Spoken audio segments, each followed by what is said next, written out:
استاد صحنه استراد موسیقی توجک دلیر نظروف با برگزاری سلسله کنسرت‌هایش در تاجیکستان و روسیه آمادگی می‌بیند قرار است شام 11 مارس سال 2023 یک کنسرت او در کوخ سروش در شهر دوشنبه برگزار شود. این کنسرت به شکل مولتی فرمات دایر خواهد شد و ساعت 18:00 آغاز یافته.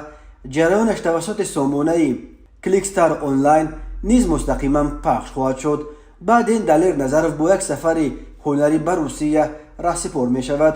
او روز 17 مارس در شهر سنت پترزبورگ در تالار کنسرتی واقع در پیروگوفسکای نابرژنیا کنسرت داد. روز 19 مارس در مسکو در گالا کنسرت نوروزی در تالار محتشم وک استادیوم که برای 7000 تماشابین ساخته شده است هنرنمایی میکند.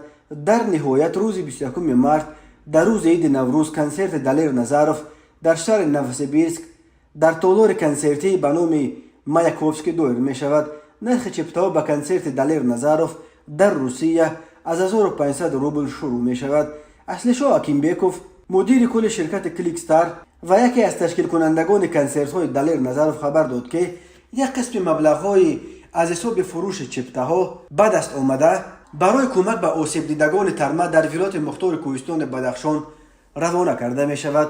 یادآور می شویم روزهای 15 و 16 فوریه سال 2023 بر اثر فروریزی ترمه ها در شهر خاروخ 15 نفر، در ناحیه ونج 2 نفر و یک دختر 16 ساله در ناحیه شغنان به هلاکت رسیدند.